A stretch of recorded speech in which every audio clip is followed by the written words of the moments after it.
Assalamualaikum warahmatullahi wabarakatuh.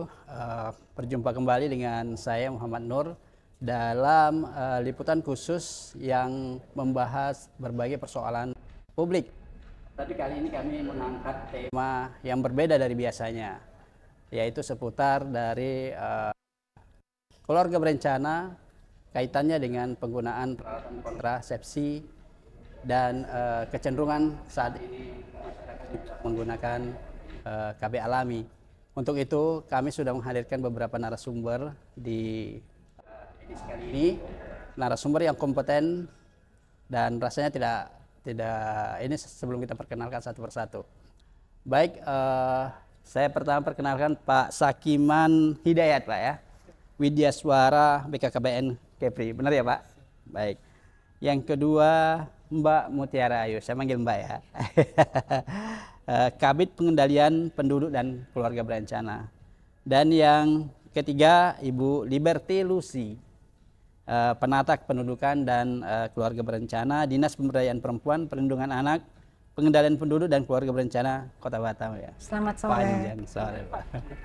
Baik, sebelum kita diskusi, saya sedikit menyampaikan bahwa kami terinspirasi mengangkat tema ini karena di hari perayaan hari peringatan puncak hari kontrasepsi sedunia di Cimahi, Jawa Barat tanggal 23 lalu, itu Kepala Badan Kependudukan dan Keluarga Berencana Nasional Pak Hasto Wardoyo menyebut bahwa ada penurunan keinginan masyarakat untuk menggunakan KB modern dibandingkan dengan yang lain. Artinya masyarakat sekarang ini ada kecenderungan menggunakan KB alami. Dan dikaitkan sedikit dengan latar belakang pendidikan. Semakin tinggi pendidikan, semakin enggan menggunakan KB alami. KB modern, sorry. Karena alasannya begini, dia merasa lebih percaya diri untuk menggunakan KB alami ketimbang KB modern. Tapi tentu setiap daerah berbeda ya. Saya kira Kepri, khususnya Batam, akan punya karakteristik tersendiri. Nah, untuk itu kita membuka forum kali ini untuk membahasnya satu persatu. Saya pertama ke Pak Sakiman ya Pak ya. Ya, Pak siap. Sakiman nanti bicara skala Kepri ya Pak. Siap. Mungkin sedikit gambaran bagaimana minat masyarakat menggunakan kontrasepsi dalam rangka meningkatkan program keluarga berencana ini di Kepri Pak. Kalau secara provinsi Pak, kita cukup baik ya kalau secara provinsi. Tapi memang kalau untuk Kota Batam itu kesertaan ber-KB-nya agak lebih sedikit dibanding yang lain. Karena ini bisa dari data yang baru kita ambil nih, rilis yang saya ambil dari sistem pencatatan kita tanggal 27 Oktober kemarin, hanya 46% dari penduduk pasangan usia subur di Batam yang menggunakan KB modern. Itu dari 197.000 penduduk. Pasangan yang usia subur yang ada di Kota Batam. Jadi ini untuk menggunakan kontrasepsi. Tapi secara kabupaten kota yang lain itu udah ada yang di angka 70%. Iya. Tapi dari sisi jumlah penduduk mereka kan lebih sedikit gitu ya. Tentu perhitungannya tidak bisa pada jumlah ya, tapi agregat mungkin. Agregat ya. Pada jumlah presentasi ya. Baik. Kalau presentasinya itu memang bisa kita lihat bahwa dan ini juga apakah tidak mau menggunakan kontrasepsi modern itu menjadi masalah, tapi kemudian ya kalau tadi dibicarakan bahwa yang dalam perjalanannya itu ingin menggunakan kontrasepsi tradisional, dan BKKBN dalam setiap memberikan penyuluhan itu kan menawarkan itu juga.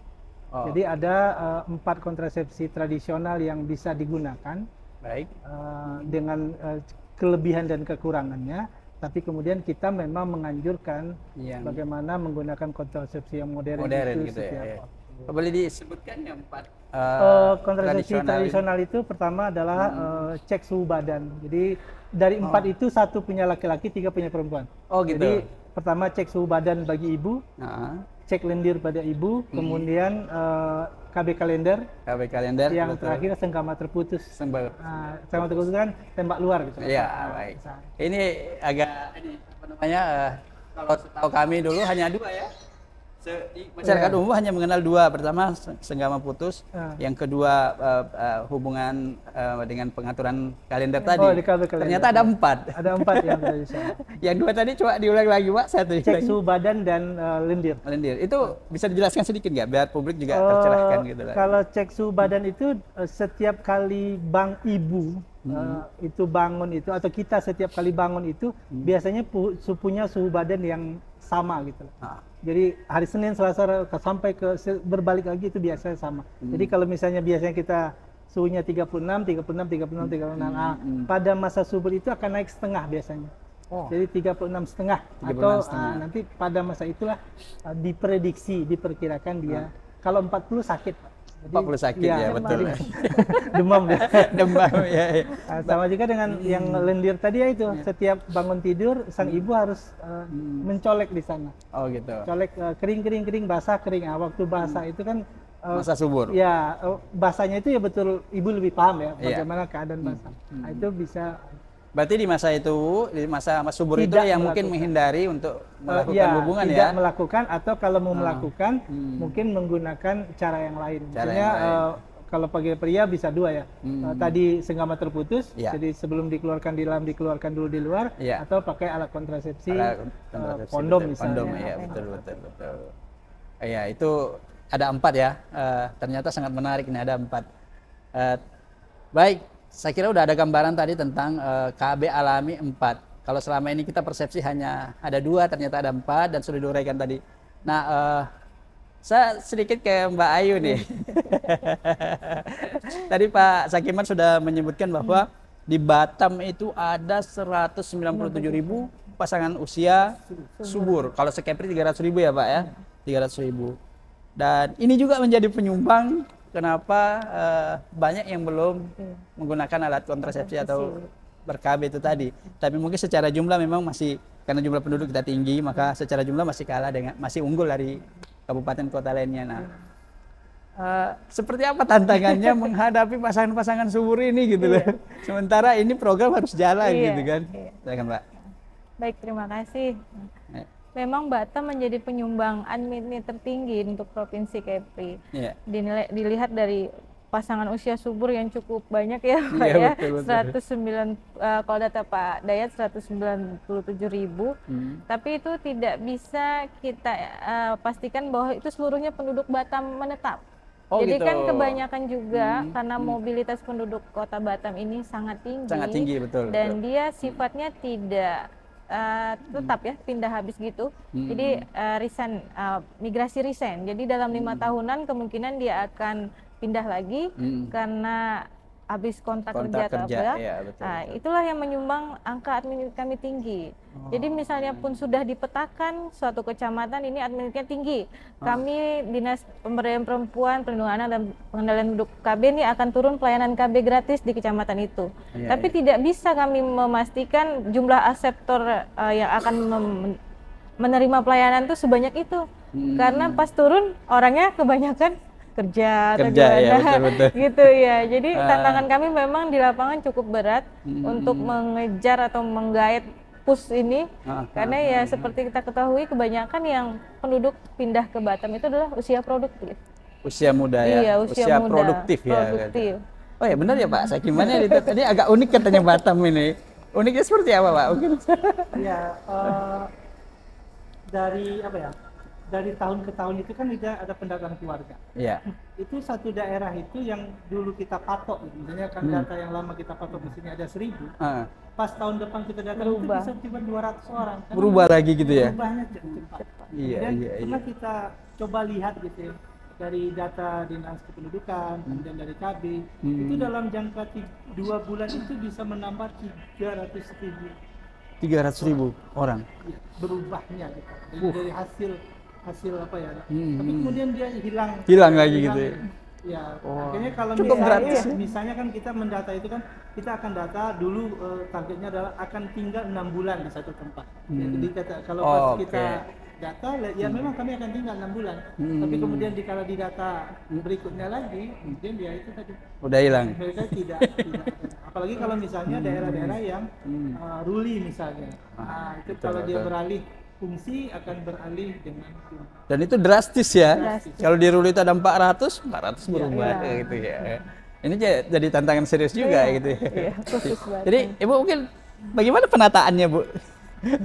Melihat sebaran penduduk ini, bahkan mungkin dari satu kelurahan lain, kecamatan lain itu cepat sekali berubah ya. Ada yang bulan ini mungkin kos di sini Iya. ratusan orang tiba-tiba pindah. Ini menunjukkan juga untuk pendataan untuk sosialisasi KB tadi. Terima kasih Pak. Jadi untuk menjaring pasangan-pasangan usia subur yang ingin ber-KB melaksanakan kegiatan keluarga berencana itu, kita turun ke lapangan ya, kita melaksanakan kegiatan pelaksanaan KB di 12 kecamatan. 12. Jadi 64 kelurahan sekota Batam. Iya. Iya, gitu. Kita melaksanakan kegiatan dan sebelum kita melakukan pelayanan KB, kita terlebih dahulu memberikan penyuluhan kepada pasangan usia subur. Iya. Khususnya di kantong-kantong yang unmet-nya sangat tinggi di Kota Batam, ya seperti di Kecamatan Sagulung, ya Batu Aji, ya diantaranya seperti itu. Kawasan mungkin padat gitu. Iya, kawasan Kumuh Miskin Perkotaan di Ruli-Ruli ya. Ada di jadi istilah Kumuh Miskin dan Perkotaan. Iya. Oh, jadi ada diawali dengan edukasi atau Iya betul. Iya, penyuluhan. Iya. alat kontrasepsi apa yang tepat. Yang cocok untuk mereka. Iya. Nah, sebelum kita bicara soal alat kontrasepsi modern yang banyak kemari di Batam ini, selain tadi yang alami ya Pak ya, kita rehat sebentar setelah yang satu ini.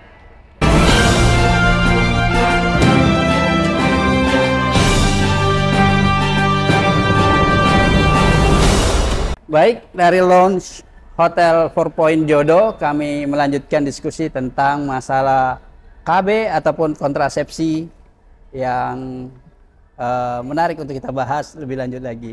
Nah, sebelum kita bicara banyak tentang soal kontrasepsi, alat kontrasepsi apa yang paling banyak digemari oleh masyarakat di Kepri, khususnya Batam, ada baiknya menarik kita simak tadi soal masalah KB alami. Karena ada 4 cara tadi dan ternyata harus ada disiplin atau konsistensi untuk untuk bisa berhasil.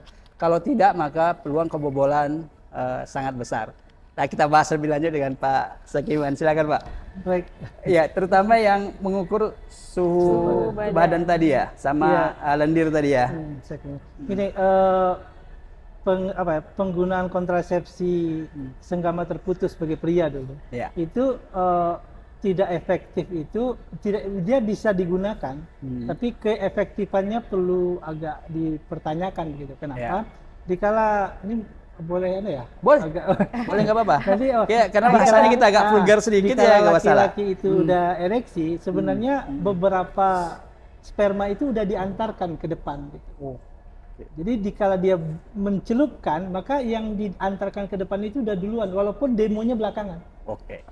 Jadi kalau memang tadi bibit yang dikeluarkan di awal yang tanpa disadari tadi itu masuk duluan dan sampai ke ovarium gitu, ke sel telur, maka jadi dia. Walaupun gelombang berikutnya baru 2 menit kemudian atau 10 menit kemudian.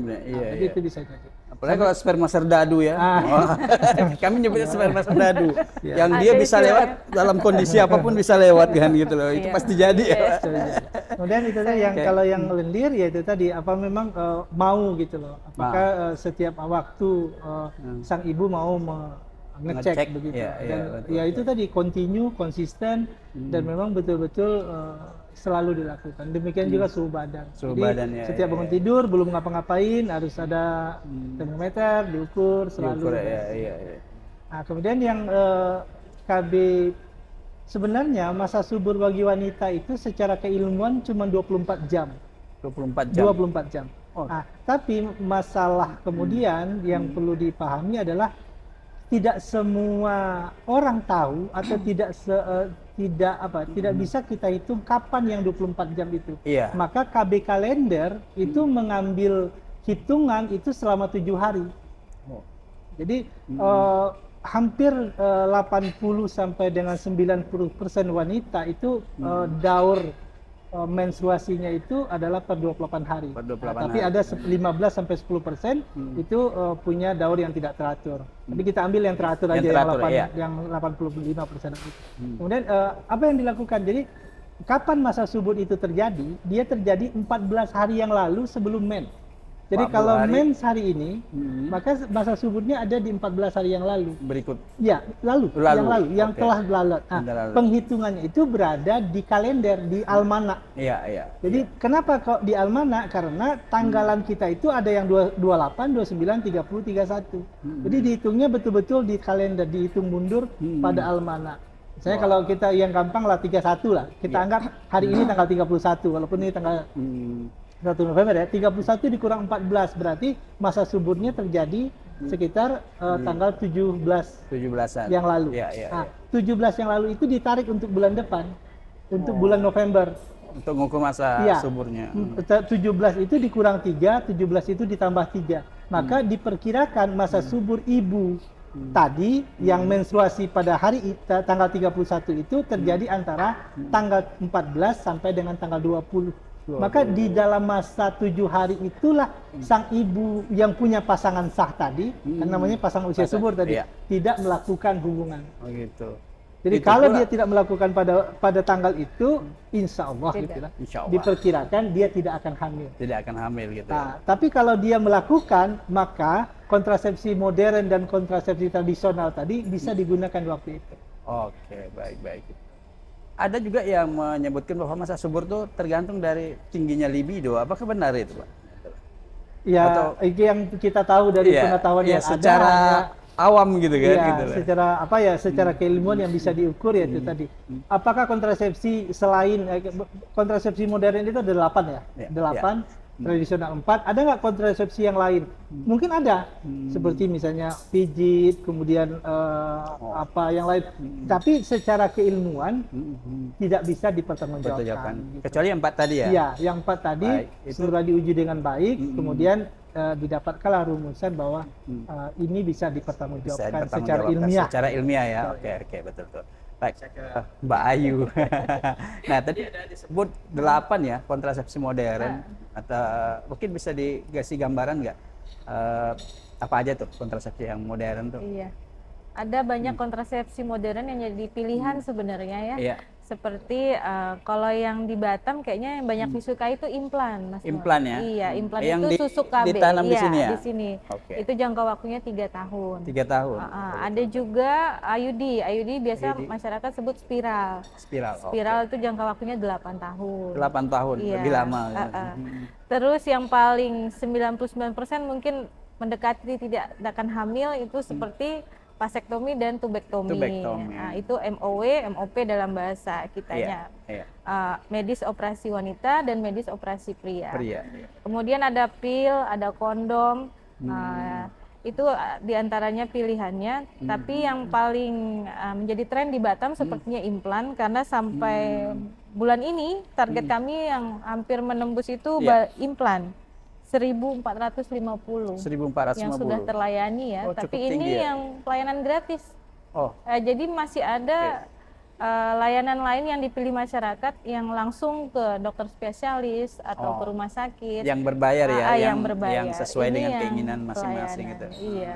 Berapa tadi tinggi. angkanya? 1000? 1.450. Oh gitu. Heeh. Kalau yang yang Kalau lainnya?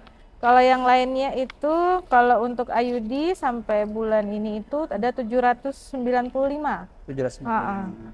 Terus MOP kita dapat tahun ini alhamdulillah 7. 7. MOP ini agak sulit Mas Nur. Iya. Karena kan pria nih bapak-bapak nih ya.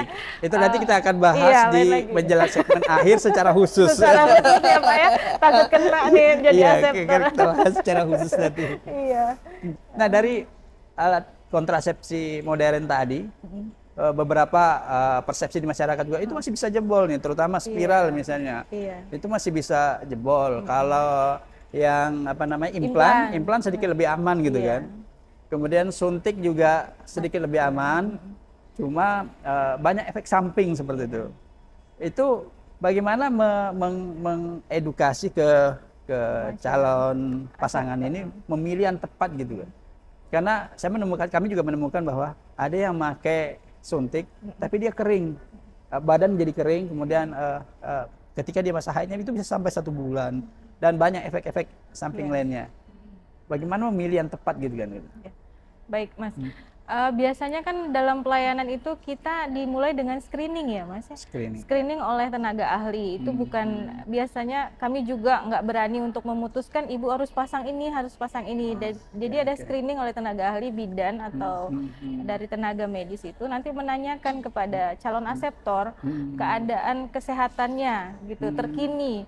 Terkadang dari calon aseptor ini juga tidak terbuka, tidak jujur dalam menyatakan misalnya ibu tanggal berapa menstruasi, misalnya mau pelayanan KB hari ini ibu semalam sudah berhubungan apa belum. Kadang hal-hal yang segitu kan ditanya mungkin agak tabu ya jawabnya. Agak tabu, padahal itu penting ya. Penting. Jadi kalau misalnya tidak jujur, terkadang tenaga medisnya kan akan menghitung masa subur itu yang seperti disampaikan Pak Dayat. Jadi ketika akan dipasang alat kontrasepsi, kemungkinan dia sudah dalam posisi positif hamil, tapi karena ketidakjujuran dari calon aseptor, setelah dipasang ternyata berapa minggu kemudian bilang kalau jebol, padahal pas screeningnya itu kadang tidak ada, jujur sebenarnya terbuka, gitu ya. Gitu, sebenarnya nggak jebol ya, sebenarnya udah jebol duluan baru pasang alat gitu. Tapi kan namanya alat ya buatan manusia tentu 0,1%-nya pasti ada kegagalan. Tapi mungkin yang recommended nih yang paling aman gitu lah. Paling aman. Yang paling aman kalau menurut sejauh ini ya. Sejauh ini tuh ya ini IUD. Karena kan dia tidak pengaruh hormon ya Pak ya. Karena kalau di screening itu juga kalau yang punya penyakit berat itu dia sarankan IUD. IUD ya. Iya. Spiral tadi ya. Iya, spiral tadi. Dan jangka waktunya cukup lama. Jadi itu aman juga yang punya penyakit-penyakit tertentu gitu ya? ya. Iya, penyakit tertentu. Kalau yang berhubungan dengan hormon kayak implan ataupun itu kan berhubungan dengan hormon. Betul. Jadi ya disarankan IUD. Oh gitu. Walaupun memang tidak ingin anak lagi misalnya, memang sudah yakin tidak ingin anak lagi, lebih baik steril gitu ya. Bu, ada tambahan mungkin Bu? Iya. Dari pengalaman di lapangan, baik itu mungkin keluhan ataupun daripada calon aseptor gitu, seperti apa gitu ya? Mungkin ada gambaran sedikit gitu. Ya. Terima kasih Pak. Dari tadi sudah disampaikan Bu Ayu bahwa alat kontrasepsi itu ada 2 jenis, ada yang hormonal dan ada yang non-hormonal. Non-hormonal, non-hormonal tadi pada wanita, salah satunya IUD, ya, spiral itu non-hormonal. Sedangkan pada laki-laki adalah kondom non-hormonal ya. Non-hormonal, keluhan ibu-ibu yang selama ini di lapangan itu adalah menggunakan KB hormonal ini. Hormonal ini. Ada yang tidak haid sama sekali, ada yang ada yang tidak haid sama sekali. Berat badan sangat drastis, langsung meningkat gemuk suntik 3 bulan itu. Tiba-tiba gemuk betul. Kemudian berat badannya naik, kemudian ada efek samping lain seperti pusing, haid tidak teratur seperti itu. Jadi kita sedang menggalakkan juga untuk pemasangan metode kontrasepsi jangka panjang tadi. Oh, jangka panjang yang. Selain kita mensosialisasikan IUD, pemasangan IUD atau spiral tadi, ibu-ibu karena lebih senang memakai implan dan kita tetap melayani. Iya. Dan untuk pelayanan KB gratis ini kita bekerja sama dengan Dinas Kesehatan Kota Batam. Melalui puskesmas yang ada di Kota Batam, Kota Batam. Ya. Itu gratis semua enggak itu? Gratis. Iya, gratis. Jadi di semua puskesmas bisa. Pada saat kita melakukan pelayanan KB gratis. Oh, KB gratis. Bakti sosial. Bakti sosial. Kalau hari-hari biasa? Kalau hari biasa tergantung ya. Tergantung, iya, ada Iya.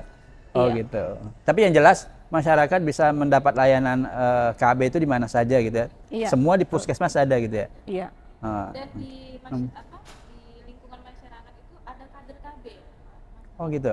Jadi nanti kalau misalnya masyarakat berminat untuk pelayanan KB gratis sebelum jadwalnya pelaksanaan pelayanan di tempat tersebut bisa menghubungi kader KB-nya Kak. Nanti jadi tahu misalnya Kecamatan Sagulung bulan apa tanggal minggu keberapa kan dikasih tahu. Iya, nanti sudah didata calon aseptornya, jadi pas pelayanan dia tinggal datang aja. Tinggal datang gitu ya. Jadi kader KB di bawah. mirip-mirip kadar posyandu ya gitu ya. Memang kebanyakan dari kadar posyandu juga. Oh, itu juga ya gitu. Iya iya. Ya sebenarnya Benar ini. Pak, silakan, Bang. Untuk kontrasepsi itu maintenance itu harus penting. oh, Nah, ini yang nah, kadang-kadang ini agak perlu aneh nih, agak kita bukan aneh ya. namanya, Silakan, misalnya Bang. begini.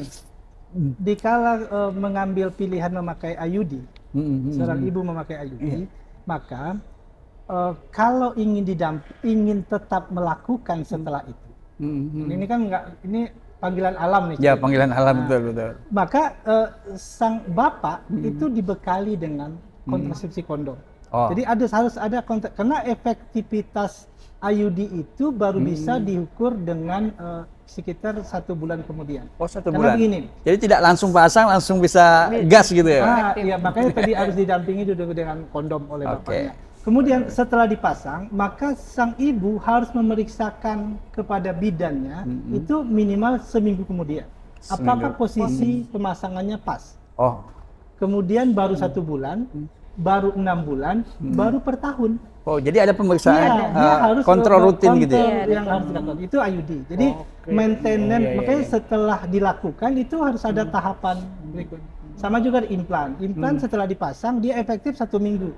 Maka perlu didampingi. Kalau sang bapak masih Sebelum 1 minggu itu pengen, ya, ya harus berarti harus dilakukan dengan ini. alat kontrasepsi lain gitu. Kemudian ya, Pak? suntik. Nah, misalnya suntik 3 bulan. Kalau dia suntik kan dibagi 2 nih, ada yang bulanan, ada yang 3 bulan. 3 bulanan. Kalau yang bulanan, sang ibu harus disuntik di tanggal yang sama. Misalnya kalau dia mengambil tanggal 1, maka bulan berikutnya tanggal 1, tanggal 1, tanggal 1, tanggal 1. Oh, nggak bisa mundur gitu atau maju? Nah, itu untuk yang 1 bulan. Oh, yang Tapi 1 kalau bulan. dia mengambil suntik yang 3 bulan, dia harus untuk 3 bulan itu kan 12 minggu tuh. Maka dia harus suntik kembali di minggu ke-12.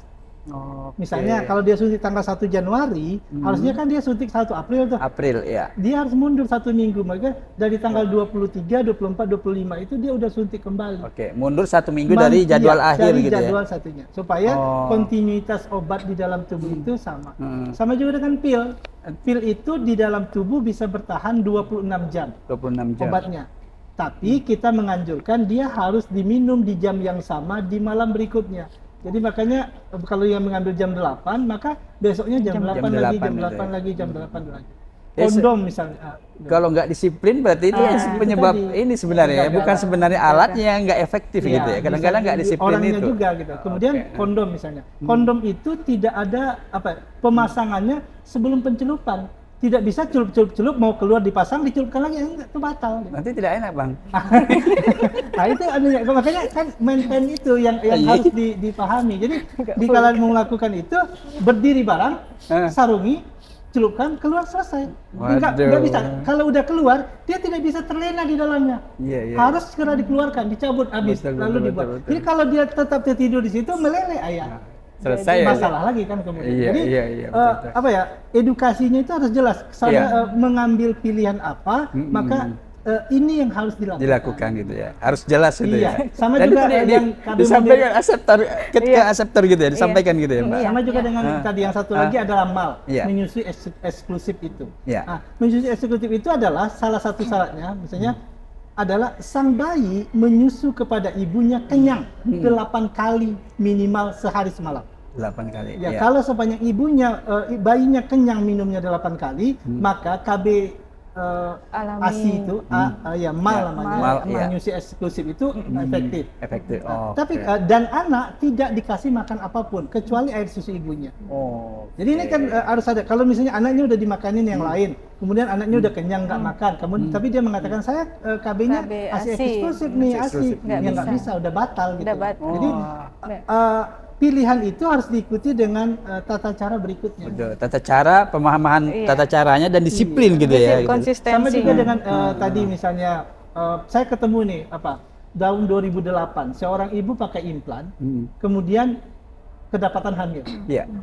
Sebelum dia memakai implan itu kita udah serahkan, dia bilang ibu silakan cek dulu, tes pack dulu nih air kencing. Iya, Dia datang ke kamar mandi, kemudian air kencing ditambah dengan air bak. Air biasa. Wah. Lalu dia tes negatif. Negatif, ya, Tapi betul, kemudian betul. 2 bulan kemudian dia hamil Dia hamil. dan menganggap bahwa itu kegagalan KB, padahal dia sebelumnya juga udah hamil. Iya. Kemudian- Dianya yang nggak Kebanyakan. disiplin gitu ya. Kemudian kondom misalnya bukan kondom, apa namanya, vasektomi. Vasektomi itu baru efektif setelah 25 kali pengeluaran. Oke. Nanti kita bahas itu Oh, di iya. sesi MOP berikutnya. khusus. Ya, kita bicara. Ada yang saya tanya satu Bang, Ya, tadi yang soal IUD tadi ya, atau IUD. spiral, iya IUD, atau spiral lah yang bahasa umumnya di Bahasa masyarakat. awamnya. Sama implan ya. Implan. Kalau pakai spiral katanya nggak boleh rasa-rasa gitu, benar gitu Bang? Karena bisa bergeser barang tuh kan gitu ya. Itu bisa dijelaskan. Iya, kayak gini. Dikala mau dipasang itu rahim ibu diukur minimal harus di atas 5 cm. Panjang rahimnya. Jadi dokter nanti kan akan melihat yang Oke. memasang kan di atas 5 cm. Tapi kemudian apakah kemudian 5 cm itu kan jalan ke masuk itu kan panjang gitu. Iya. Jadi nggak ada hubungan sebenarnya dengan lasak itu. Oh, gitu. Hanya memang waktu dipasang memang harus diukur panjang rahimnya berapa nih. Oh, di bawah 5 cm tidak memungkinkan untuk dipasang. Tapi di atas itu bisa dipasang. Iya, Kemudian iya, kan ada benang yang jadi kendali kan. Jadi benang kendali. Tapi ini makanya tadi pilihan orang untuk memakai kontrasepsi itu juga berhubungan dengan ini, dengan pekerjaannya. Kalau ibu rumah tangga yang cuma satu suami, itu IUD boleh. Oke. Karena dia, tapi kalau dia bekerja yang begituan, IUD itu dengan benangnya itu bisa menularkan penyakit. Oh. Maka dia tidak Berarti bisa. tidak efektif ya? Tidak efektif Untuk untuk yang penyakit yang lain, untuk PSK kesehatan gitu ya. ya. Gitu ya, iya. Kayak tadi kalau misalnya implan juga begitu. Apakah dengan lasa itu mempengaruhi? Ya kan implannya kan di tangan, Iya. kan tidak di situ. Iya. Jadi- Cuma mungkin tidak bisa kerja berat-berat atau gimana? Setelah pemasangan aja atau memang sepanjang pemasangan, sepanjang penggunaan gitu? Makanya kan gini, beberapa yang kita temukan dalam pemasangan implan itu harusnya memang di Ibu Ayu sudah menyampaikan tadi harus ada konseling gitu. Oke. Pastikan bahwa aseptor kita ini nggak kidal gitu. Enggak kidal. Iya. Oh. Kalau misalnya dia kidal, maka dipasang di tangan kanan. Dia kan dipasang di lengan yang tidak aktif nih ceritanya. Baik. Nah, kalau dia misalnya menggunakan tangan kanan, maka dipasang di kiri gitu. Baik. Nah, makanya kalau kita tanya, ibu kidal apa tidak? Ini kadang-kadang main pasang aja. Nah, akhirnya kan dia kan operasi itu walaupun Iya, operasi kecil, luka, iya. Kita kan nggak tahu, itu kan mengganggu gerak untuk 2-3 hari ya sampai dia kering. Makanya komunikasi di awal itu menyatakan ini kidal nggak? Oh nggak. Oh berarti dipasang di tangannya. Baik. Silakan sebentar, kita rehat setelah yang satu ini.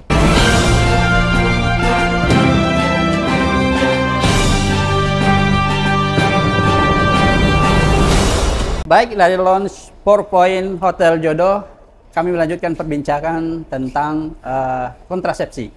Nah, sebelum kita membahas lebih jauh tentang KB jangka panjang, baik untuk laki-laki maupun perempuan, atau yang selama ini kita sering dengar vasektomi dan tubektomi. Nah, kita akan bincang-bincang hal lain dulu yang masih juga ada kaitannya dengan masalah KB ini. Tadi ada aspirasi dari ibu-ibu. Kenapa harus ibu-ibu terus yang harus menggunakan kontrasepsi ini? Kenapa nggak pria gitu kan? Kok kami yang tersiksa, badan gemuk, jerawatan, kurus, dan lain sebagainya. Silakan Mbak Ugi bisa jelaskan. Baik, mungkin ini jawaban dari pertanyaan kebanyakan kaum perempuan ya Mas ya. Betul, Kenapa harus perempuan terus yang istilahnya berkorban untuk memasangkan KB? Tapi tidak, ternyata memang ada KB yang diperuntukkan untuk pria. Jadi itu ada vasektomi dan yang untuk jangka pendeknya ada kondom. Tapi yang sangat digalakkan sekarang itu adalah vasektomi.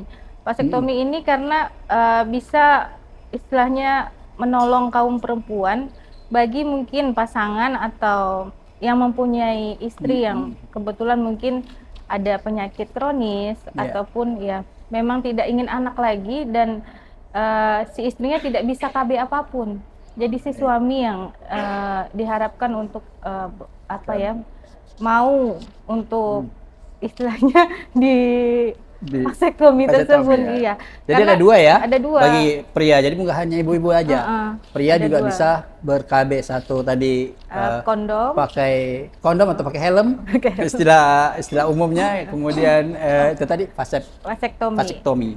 Nanti kita akan bahas lebih jauh tentang vasektomi. Nah, karena pilihan buat laki-laki ada pilihan yang jangka pendek, maka perlu juga bagaimana menggunakan kondom yang benar gitu loh supaya nggak hamil. Nah, abang kita mungkin bisa menjelaskan, Bang.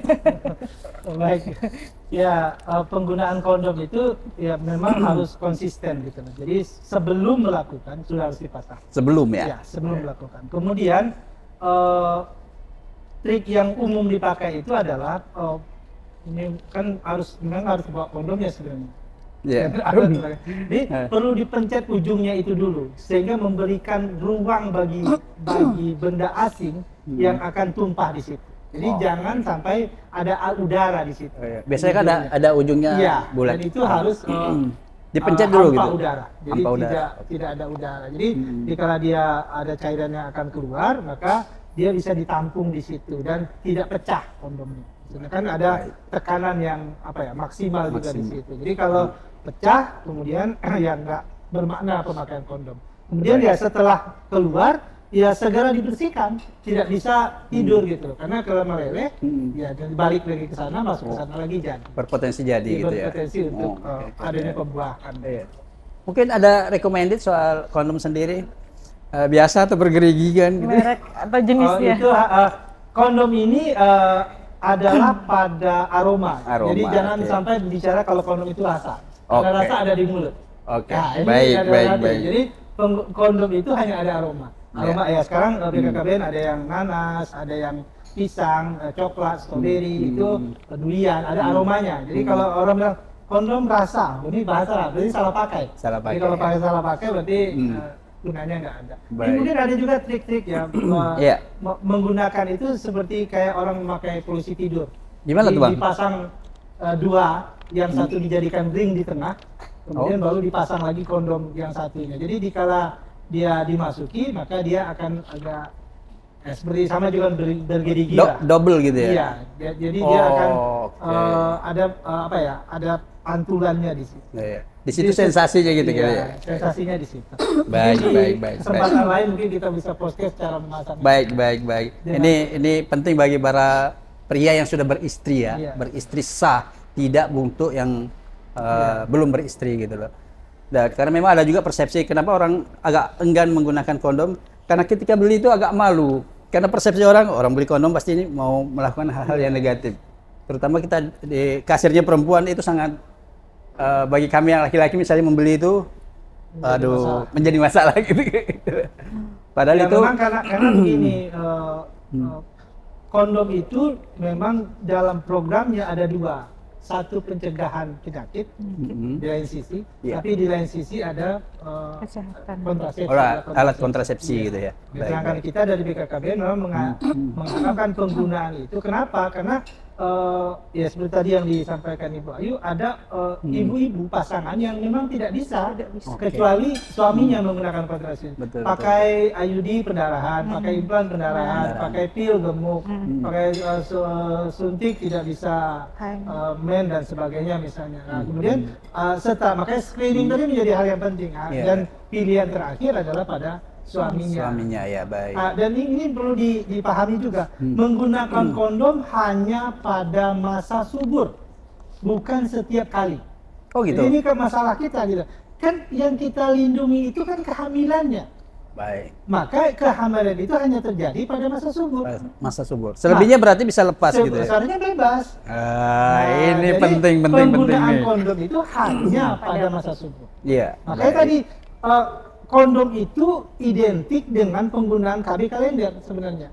Jadi menghitung dulu masa subur ibu yang sah, istri yang sah. Kemudian berapa masa suburnya kita hitung tadi, dikurang 14, hasilnya ditambah 3 dikurang 3, maka ketemulah 7 hari. Maka kondom itu dipasang di 7 hari sepanjang 7 hari itu. Maka di BKKBN setiap ada pelayanan dan pesertanya adalah peserta kondom, misalnya kontrasepsinya kondom, itu hanya diberi 6 pieces 1 bulan. Jadi ini 6 pieces 1 bulan.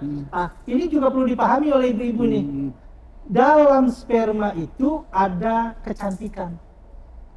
Jadi setiap kali istri yang sah melakukan dengan pasangannya, lalu dituangkan di tempat yang halal, maka itu terapi kecantikan. Wah. Karena hormon wanita itu bertemu dengan sperma laki-laki, maka dia menjadi cantik gitu. Iya. Kalau dia setiap kali melakukan pakai kondom, dia kan spermanya nggak ketemu dengan hormon itu. Makanya kalau ini kita dekatkan sedikit ya, di program KB itu ada 8 fungsi keluarga, salah satunya fungsi agama. Ya. Nah, kalau kita identikan tadi dengan penggunaan agama, ciri-ciri tanda-tanda pelaku zina itu hilangnya cahaya dari wajah. Kalau dia berzina dengan tidak sah. Tapi kalau dia melakukan dengan yang sah, maka cahaya tuh wajahnya keluar. Jadi saya sebenarnya tahu nih peligah pezina bisa dari wajahnya bisa kelihatan. Sebenarnya gitu. Iya. Jadi dari wajah itu kelihatan wah ini pelaku gitu. Jadi makanya tadi kondom yang tadi digunakan itu hanya pada masa subur. Di luar masa subur. Ini yang jarang dipahami orang kan. Tidak perlu menggunakan kondom. Iya betul. Jadi penggunaan kondom hanya pada masa subur. Selebihnya bebas, nggak perlu ada hambatan gitu. Karena tadi untuk pencegahan kehamilan. Ya. Baik. Nah, sekarang kita beralih ke KB yang paling langka. Namun sebenarnya ini paling efektif untuk para laki-laki maupun perempuan, yaitu vasektomi untuk laki-laki dan tubektomi untuk perempuan. Nah, sedikit gambaran dari Mbak Ayu mungkin minat masyarakat ataupun pasangan di Batam ini seperti apa untuk menggunakan KB jangka panjang itu? Ya. Kalau untuk KB jangka panjang khusus MOW dan MOP, kalau untuk MOW bisa dibilang masyarakat Batam banyak ya untuk perempuannya. Tapi untuk yang melalui pelayanan gratis mungkin belum mencapai target. Karena kan masyarakat Batam kebanyakan yang berekonomi menengah ke atas lebih memilih kepada dokter spesialis di klinik gitu. Jadi pencatatannya mungkin di kami belum masuk, tapi sebenarnya banyak kalau yang MOW. Tapi yang MOP ini memang Batam. MOP mungkin bisa dibahasakan lebih sederhana. MOP medis operasi pria atau vasektomi. Ya, itulah yang Batam sampai saat ini belum mencapai target. Gitu. Targetnya berapa, Mbak? Tahun ini 18, Mas. 18 yang orang. Tercapai sampai saat ini? Bulan ini 7 orang. 7 orang. Iya, masih ada 11 target kami 11. Untuk mencari para pria-pria penyayang istri yang mau di vasektomi gitu. Bu, mungkin edukasinya ke masyarakat itu mungkin masih kurang kali ya untuk penggunaan KB jangka panjang ini. Sejauh ini gimana, Bu? Iya, khusus untuk vasektomi. Iya, vasektomi. Iya. Jadi kami tetap memberikan edukasi kepada masyarakat, khususnya melalui kader-kader yang ada di lapangan, ya, untuk memberikan penyuluhan dan mencari calon akseptor, khususnya vasektomi tadi, medis operasi pria.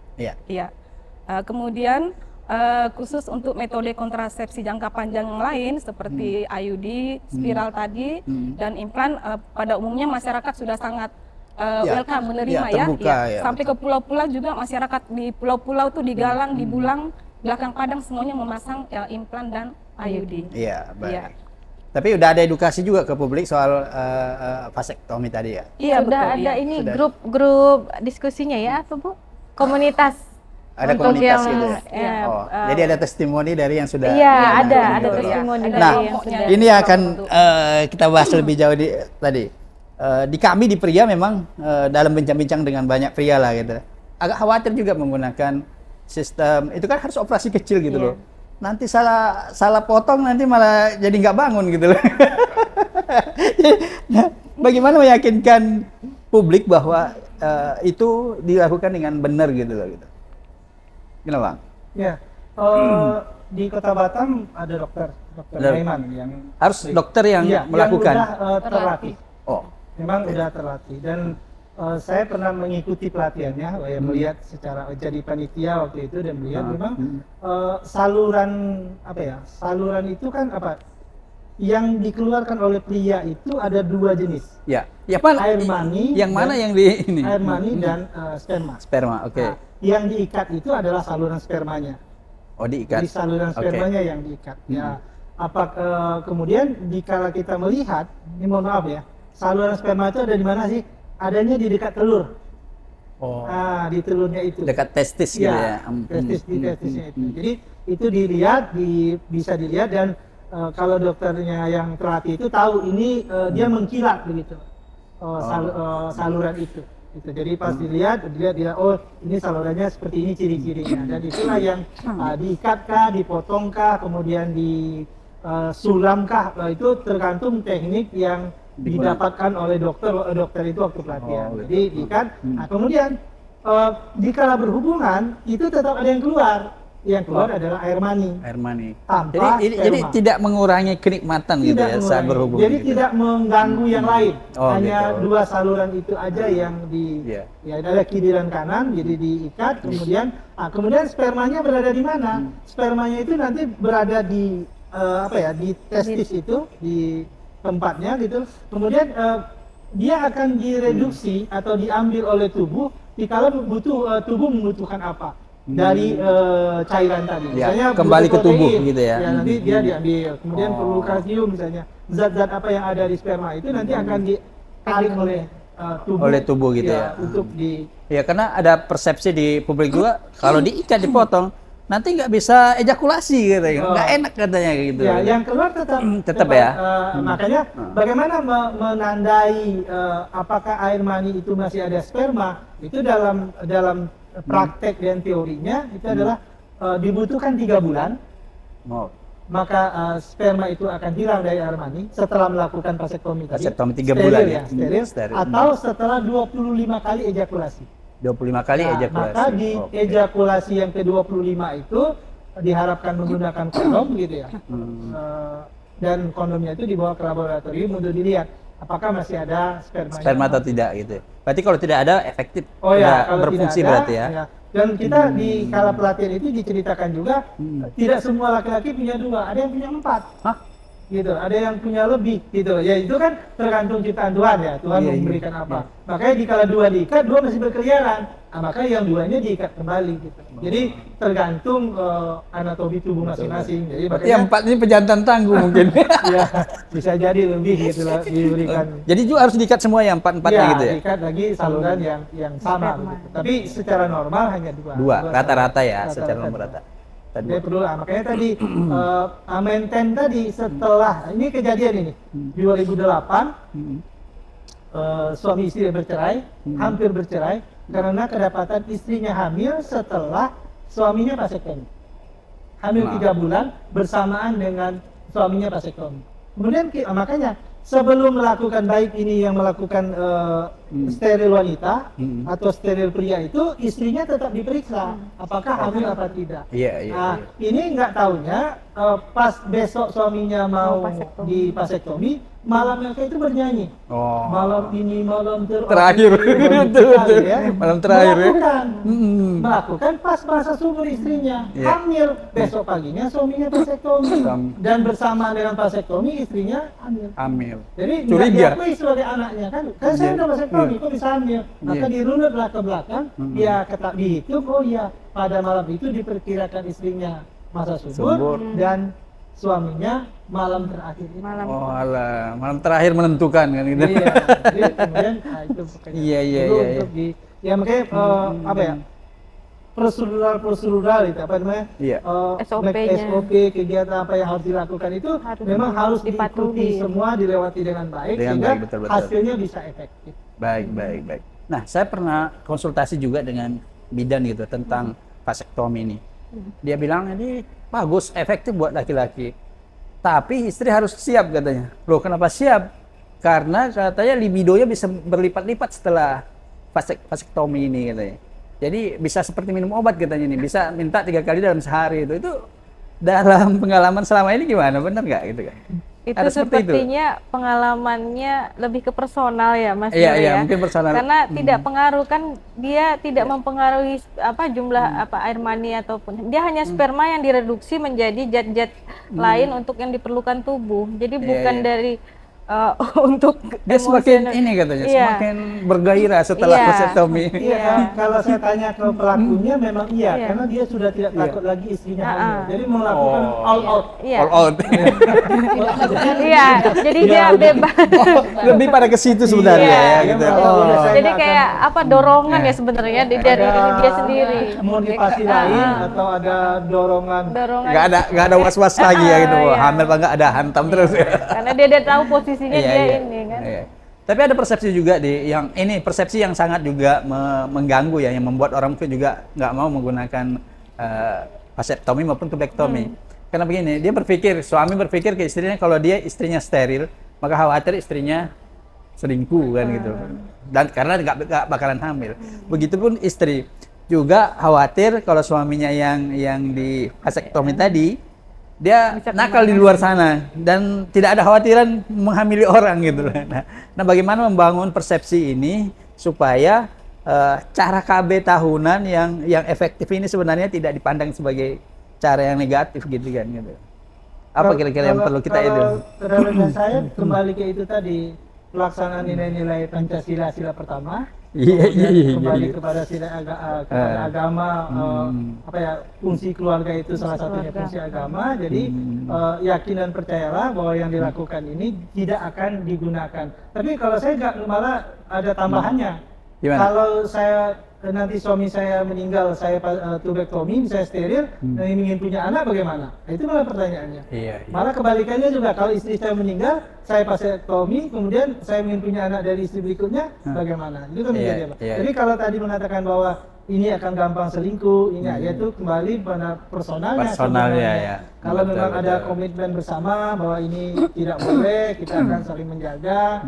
Kalau misalnya nanti kalau saya Muslim misalnya kan mengatakan bahwa pelaku zina itu hukumannya adalah rajam itu adalah mati, maka sebenarnya itu sudah menjadi bagian. Oh ya, berarti kalau sang suami atau ada dua orang yang punya ikatan pernikahan, tapi kemudian mereka melakukan kegiatan perzinahan misalnya, tentu sebenarnya salah satunya kan sudah dirajam dan dihukum mati. Jadi nilai-nilai agama itu juga harus ditambah gitu, tidak bisa hanya berdiri bahwa ini hanya kontrasepsi, tapi di lain sisi misalnya istri saya pakai IUD misalnya gitu, kemudian kayak saya katakan kamu kalau berhubungan dengan mana aja tidak hamil, kemudian kembali itu bisa. Iya, bisa juga ya. Jadi alasan. Betul. Jadi kalau kita harapkan ya tadi nilai-nilai kebaikan dalam berkontrasepsi, yang memakai kontrasepsi, kemudian juga diikuti dengan nilai-nilai lain yang moralkah,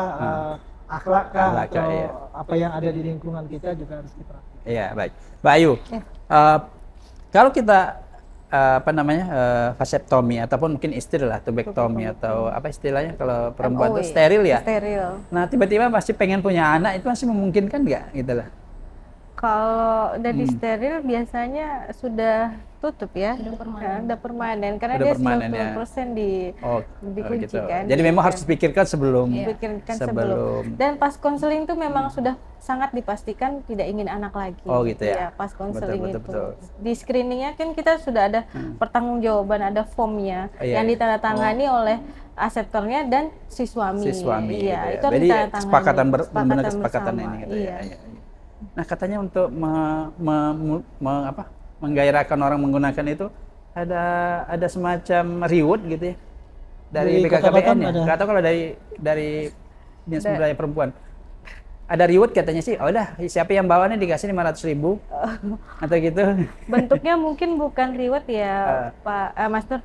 Memang kalau dalam pelayanan gratis itu untuk uang transportasinya ada pengganti disediakan gitu ya? oleh dana alokasi khusus. Jadi udah dianggarkan oleh pemerintah gitu. Dianggarkan oleh pemerintah. Jadi setiap masyarakat yang datang pada pelayanan gratis itu untuk transportasinya diganti dan ada konsumsinya. Itu saja dan semuanya gratis. Baik, sebelum kita menutup perbincangan, saya ada satu hal yang menarik juga perlu kita tanya. Manfaat dari ber-KB itu sendiri gitu loh. Terutama mungkin kaitannya dengan stunting, mungkin bisa ini kan Bu. Karena persepsi orang selama ini supaya nggak hamil aja ini. KB ya supaya nggak hamil aja kan gitu. Padahal ada kaitannya dengan anak-anak dan tumbuh kembang anak gitu. Silakan Bu. Iya. Terima kasih. Jadi stunting kita kenal dengan nama kerdil juga. Kerdil, kerdil. Betul. Adalah kondisi gagal tumbuh pada anak balita akibat kekurangan gizi kronis terutama pada 1000 hari pertama kehidupan. 1000 hari pertama kehidupan. Hari pertama kehidupan. Mulai dari masa hamil berarti ya, Bu? Janin di dalam rahim ya. Nah, 1000 hari pertama kehidupan itu ibu hamil 9 bulan. 9 bulan dikali 30 hari 270 hari ya. Kemudian pada saat melahirkan mulai dihitung hari pertama sampai 2 tahun ke depan. 1 tahun itu 365 hari dikali 2 menjadi 700. 20 hari, kemudian menjadi 1000 hari pertama kelahiran. Iya. Ya. Mengapa program keluarga berencana sangat penting untuk pencegahan stunting? Seperti kita ketahui bahwa salah satu strategi dari program keluarga berencana adalah menjarangkan kelahiran. Menjarangkan. Iya, menjarangkan kelahiran. Sehingga dengan adanya jarak yang bagus di dalam keluarga atas kelahiran anak-anak, ibu-ibu lebih fokus untuk merawat anaknya, ya. Betul. Jadi tidak ada yang terlantar misalnya, tidak ada yang terbengkalai. Ya, jadi itu salah satu manfaat untuk pencegahan stunting. Baik. Nah, jadi ini penting juga dipahami oleh teman-teman dari ataupun pencinta batang pos bahwa ber-KB ini tidak sekedar mencegah kehamilan tapi menjaga jarak. Baik, dari launch Hotel 4 Point Jodoh, kita sudah sampai pada akhir perbincangan tentang masalah kontrasepsi sebagai bagian dari keluarga berencana. Nah, sebelum kita tutup, kita minta closing statement dari para narasumber yang hadir. Bang Sakiman, silakan Bang. Oh ya, baik. Dalam keluarga berencana itu yang perlu diperhatikan itu adalah 4 terlalu. 4 T. Yang pertama adalah tidak melahirkan terlalu muda, itu di usia 21 tahun ke bawah. Kemudian tidak melahirkan terlalu tua, di atas 35 tahun. Tidak terlalu dekat, jadi tidak 2 tahun jarak satu anak dengan yang lain. Kemudian juga tidak terlalu banyak. Jadi tidak terlalu banyak ini kita harapkan 2. Gitu. Harapannya adalah 2 lebih sehat. Nah, jadi usia ideal bagi seorang ibu untuk melahirkan di umur 21 sampai 35. 21 sampai 35. Masa emas untuk melahirkan, karena di masa itulah ibu memberikan nutrisi terbaik dari tubuhnya buat calon penerus bangsa. Penerus bangsa, baik. Terima kasih. Mbak Ayu, silakan Mbak Ayu. Baik, terima kasih Mas Nur. Kami kalau dari Dinas Pemberdayaan Perempuan, Pelindungan Anak dan Keluarga Berencana tentunya untuk sama-sama mendukung dan mensukseskan program pemerintah, kami himbau kepada masyarakat Kota Batam, mari ber-KB, jangan takut ber-KB. Karena sudah dijelaskan pentingnya ber-KB dalam keluarga, dan program pemerintah ada pelayanan gratis untuk KB yang akan kami turun di setiap kecamatan sekota Batam. Baik, terima kasih Mbak Ayu. Bu Lucy, silakan Bu Lucy. Terima kasih. Bagi ibu-ibu yang ingin mendapatkan informasi tentang pelayanan KB gratis, silahkan menghubungi kader-kader kami yang ada di lapangan, yaitu penyuluh keluarga berencana di 12 kecamatan, kemudian ada petugas lapangan keluarga berencana, juga ada di 64 kelurahan, dan kader-kader PPKBD dan sub PPKBD yang ada di 12 kecamatan juga. Ibu-ibu bisa mendaftar dan nanti kami akan turun ke lapangan memberikan pelayanan KB secara gratis. Terima kasih. Baik, terima kasih Bu Lucy. Terima kasih Mbak, terima kasih Bang Sakiman. Sampai di sini perbincangan kita. Sampai jumpa di perbincangan lain. Pilihan Anda untuk menentukan alat kontrasepsi tentu kembali kepada Anda, namun jauh lebih baik mengkonsultasikan dengan para ahlinya yang kami hadirkan pada perbincangan kali ini. Sampai jumpa di tema berikutnya. Salam redaksi.